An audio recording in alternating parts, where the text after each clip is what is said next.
Hello hi అండి, welcome to our channel. ఈరోజు మళ్ళీ ఒక 2 రెసిపీస్తో మీ ముందుకు వచ్చేసాను. శ్రావణ మాసంలో అమ్మవారికి ప్రసాదాలుగా పెట్టుకునే రెసిపీస్ అనమాట ఇవి. అవి ఏంటి అంటే దద్దోజనము మరియు చింతపండు పులిహోర అనమాట. ఏంటి ఇవి కూడా వీడియోలో చూసి చేయాలా అంటే చేయాలండి, అలాంటి టిప్స్ ఉన్నాయి. మరి చాలా బాగా కుదురుతుంది పులిహోర అయితే. ఇలా ట్రై చేయండి. రెసిపీలోకి వచ్చేస్తే ముందుగా ఒక 2 గ్లాసెస్ రైస్ని బాగా వాష్ చేసేసుకొని ఒక ½ అవర్ టు 1 అవర్ నానబెట్టిన తర్వాత అన్నం వండండి. చిన్న పలుకు మీద వాష్ చేస్తే మనకి పులిహోరకి పర్ఫెక్ట్ రైస్ రెడీ అయిపోతుంది. నానబెట్టడం వల్ల రైస్ అనేది చాలా స్మూత్గా ఉంటుందన్నమాట. సో దీనికోసం మరి ఒక చిన్న నిమ్మకాయ సైజ్ అంతా చింతపండుని నీటిలో నానబెట్టేసుకోండి.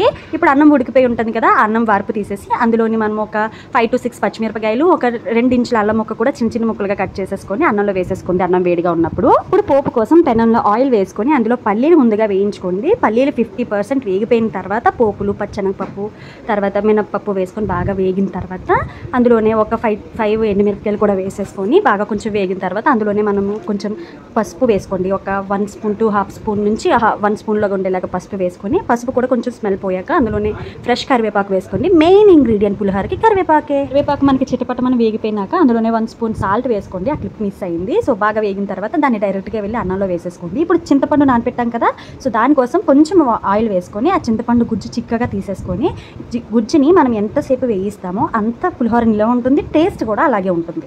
సో బాగా సిమ్ టు మీడియం ఫ్లేమ్లో పెట్టుకొని వేయించేసుకోండి ఒక 5 minutes.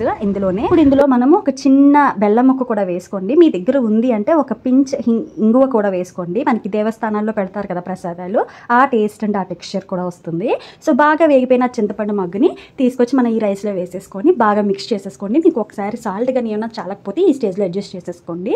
కొంచెం ఎక్స్ట్రా ఫ్లేవర్ కోసం కొత్తిమీర ఉంటుంది కదా, చిన్నగా సన్నగా తరిగేసుకొని ఆ కొత్తిమీర కూడా వేసుకొని బాగా మిక్స్ చేసుకోండి. బాగా మిక్స్ చేసుకోకపోతే సాల్ట్ పులుపు ఉండిపోయి అక్కడక్కడ బాగా తగలదు. సో బాగా మిక్స్ చేసేసుకోండి. మిక్స్ చేసుకొని ఒక ½ an hour అలా ఉంచితే చాలా బాగా ఉంటుంది పులిహోర అనమాట. టేస్ట్ చల్లారే కొద్ది టేస్ట్ పెరిగిపోతూ ఉంటుంది పులిహోర. అలాగే 3 days తర్వాత తినకండి, చేసిన ఒక 1 hour 2 hours తర్వాత తింటే చాలా బాగుంటుంది పులిహోర అనేది. సో ఇప్పుడు మనము మన సెకండ్ రెసిపీ దద్దోజనం కోసము ముందుగా అన్నం వండి పెట్టేసుకున్నాం కదా. సో ఇప్పుడు పోపు కోసం మనం స్టవ్ మీద గిన్నె పెట్టుకొని అందులో ఆయిల్ వేసుకోండి. ఆయిల్ వేసుకొని ఈ పచ్చెనగపప్పు, ఆవాలు, కొంచెం జీలకర్ర, కొంచెం మినపప్పు వేసుకొని బాగా వేగిన తర్వాత ఒక 3 to 4 ఎండుమిరపకాయలు వేసేసి బాగా వేగిన తర్వాత మనకి కరివేపాకు ఉంటుంది కదా, ఫ్రెష్ కరివేపాకు అది వేసుకొని చిటపటమన్నాక కొంచెం సాల్ట్ వేసేసుకోండి.